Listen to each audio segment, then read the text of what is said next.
Hello guys, welcome to my channel. ನಾನು ನಿಮ್ಮ ಪ್ರೀತಿಯ ಮನೆ ಮಗ ಚಾರ್ಲಿ ಮಾತಾಡ್ತಾ ಇದ್ದೀನಿ. ನಮ್ಮ ವರ್ಲ್ಡ್ ಟೂರ್ ವ್ಲಾಗ್ ಅಲ್ಲಿ ಇವತ್ತು ಎಲ್ಲಿದ್ದೀವಿ ಅಂತ ಅಂದ್ರೆ ಚೈನಾದಲ್ಲಿದ್ದೀವಿ. ಚೈನಾದಲ್ಲಿ ಈ ಪ್ಲೇಸ್ ಒಂದು ಫೇಮಸ್ ಆದ ಜಾಗ. ಇವ ಹೆಸರು ಬಂದು ಚೈನಾ ಮಾರ್ಕೆಟ್. ನಿಮ್ಗೆ ಈ ಪ್ಲೇಸ್ ಅಲ್ಲಿ ಚಾಕ್ಲೇಟ್ ಇಂದ ರಾಕೆಟ್ ವರ್ಗು ಎಲ್ಲ ಸಿಗುತ್ತಂತೆ. ಇಲ್ಲಿ ಈಗ ವೆದರ್ ಬಂದು ತುಂಬಾ ಚಳಿಯಾಗಿದೆ, ಹಾಗಾಗಿ ಎಲ್ಲರೂ ಶರ್ಟ್ ಹಾಕೊಂಡು ಓಡಾಡ್ತಾ ಇದಾರೆ. ಈ ಮಾರ್ಕೆಟ್ ಅಲ್ಲಿ ಬಂದು ನಿಮ್ಗೆಲ್ಲ ಸಿಗುತ್ತೆ ನೋಡಿ. ಬನ್ ಬೇಕ್ರಿ, ಬಟ್ಟೆ ಅಂಗಡಿ, ಆಮೇಲೆ ಇದು ನೋಡಿ ಚಿಕ್ಕ ಮಕ್ಕಳ ಅಂಗಡಿ ಎಲ್ಲಾನು ಸಿಗ್ತದೆ. ಇದು ಬಂದು ಲಿಪ್ಸ್ಟಿಕ್, ಹುಡುಗಿಯರ್ ಫೇವ್ರೇಟ್ ಪ್ಲೇಸು. ಇಲ್ಲೆಲ್ಲ ಲಿಪ್ಸ್ಟಿಕ್ ಐಲೈನರ್ ಎಲ್ಲ ಸಿಗುತ್ತಂತೆ.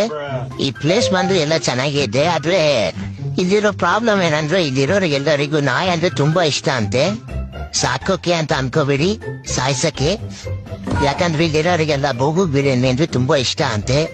ಇಲ್ಲೆಲ್ಲ ನಲ್ಲಿ ಮಾಂಸ ಇಷ್ಟಪಡೋದಕ್ಕಿಂತ ನಾಯಿ ಮಾಂಸ ಇಷ್ಟಪಡೋರೆ ಜಾಸ್ತಿ ಆಗ್ಬಿಟ್ಟಿದ್ದಾರೆ. ನಾನೇ ಜೀವ ಕೈ ಹಿಡ್ಕೊಂಡು ವ್ಲಾಗ್ ಮಾಡ್ತಾ ಇದ್ದೀನಿ ಎಲ್ಲ ನಿಮ್ಗೋಸ್ಕರ. ಈ ರಿಸ್ಕಿಗೋಸ್ಕರ ನನ್ನ ಫಾಲೋ ಮಾಡಿ ಫ್ರೆಂಡ್ಸ್. ನಿಮ್ ಫ್ರೆಂಡ್ಸಿಗೂ ಶೇರ್ ಮಾಡಿ. ಬಾಯ್.